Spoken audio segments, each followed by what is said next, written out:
Om Swastiastu. Perkenalkan, nama saya Komang Putri Trisnayanti dengan NIM 181705311 kelas 5G.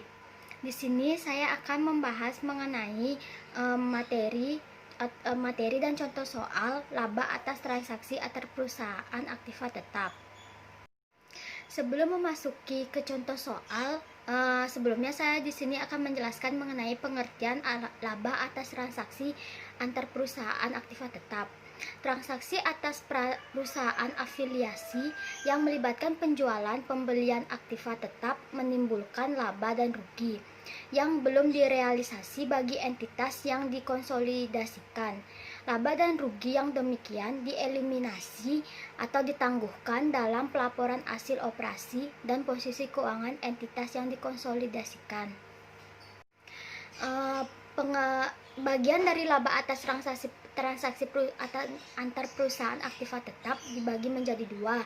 Yang pertama yaitu laba antar perusahaan atas aktiva tetap yang tidak dapat disusutkan dan laba antar perusahaan atas aktiva tetap yang dapat disusutkan. Di sini saya mengambil contoh dari laba antar perusahaan atas aktiva tetap yang dapat disusutkan.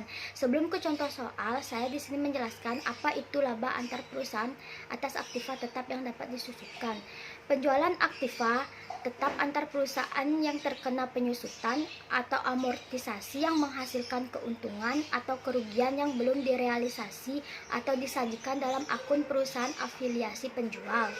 Perusahaan harus mengeliminasi pengaruh keuntungan dan kerugian tersebut dari laporan keuangan perusahaan induk dan konsolidasi sampai entitas konsolidasi merealisasikannya melalui penjualan kepada entitas lain atau melalui penggabungan usaha dalam entitas konsolidasi. Baik, contoh yang saya ambil di sini yaitu tentang pengaruh penjualan upstream terhadap pembukuan terpisah afiliasi. Diketahuinya, Dinata Corporation membeli sebuah mobil yang digunakan untuk transportasi perusahaan dari Kenanga Corporation, perusahaan anak yang dimiliki 75% oleh Dinata pada tanggal 1 Januari 2017. Informasi lainnya adalah sebagai berikut. Yang pertama, laba bersih yang dilaporkan oleh Kenanga untuk tahun 2017 sebesar 100.000 US dollar. Umur manfaat mobil per 1 Januari 2017 yaitu 4 tahun. Metode penyusutannya menggunakan garis lurus.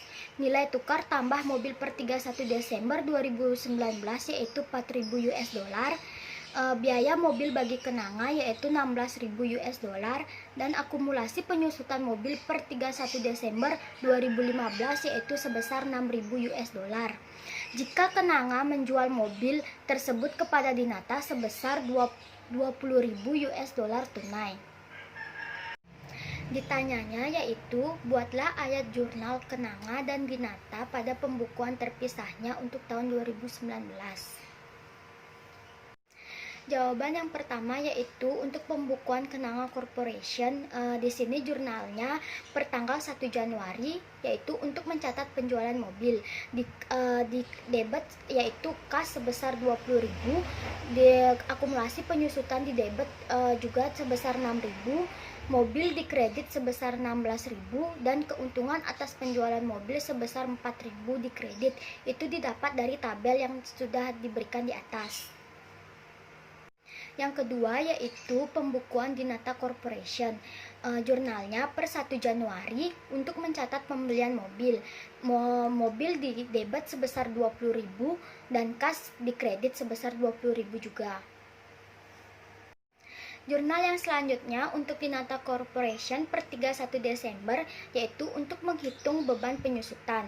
Beban penyusutan di debit sebesar 4.000, akumulasi penyusutan di kredit juga sebesar 4.000. Untuk mencatat penyusutan 1 tahun di atas dapat menggunakan rumus harga pokok sebesar 20.000 US dollar dikurangi nilai tukar sebesar 4.000 US dollar dibagi umur manfaat yaitu 4 tahun. Dan jurnal yang ketiga untuk Dinata Corporation per 31 Desember yaitu untuk mencatat laba investasi tahun 2017. Yang pertama yaitu investasi dalam Kenanga di debit sebesar 72.750 dan laba dari Kenanga di kredit sebesar 72.750. Untuk mencatat laba investasi tahun 2017 yang dihitung sebagai berikut. Yang pertama, menghitung bagian atas laba bersih yang dilaporkan ke Nanga.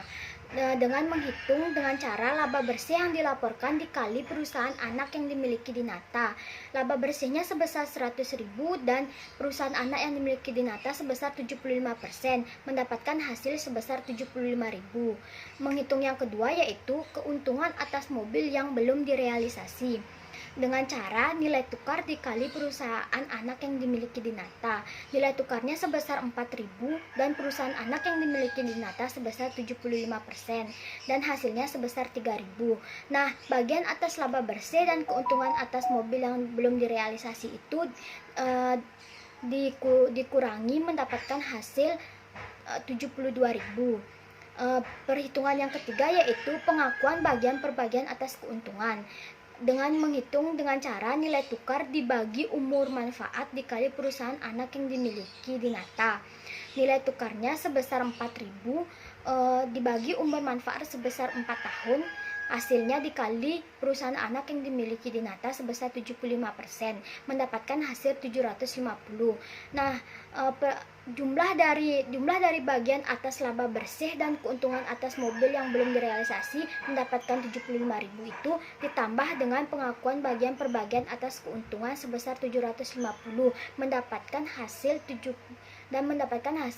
laba investasinya untuk tahun 2017 yaitu 72.750. Baik, sekian pemaparan contoh soal yang saya sampaikan. Jika ada salah kata, saya mohon maaf. Saya tutup dengan Parama Santi. Om Santi Santi Santi Om.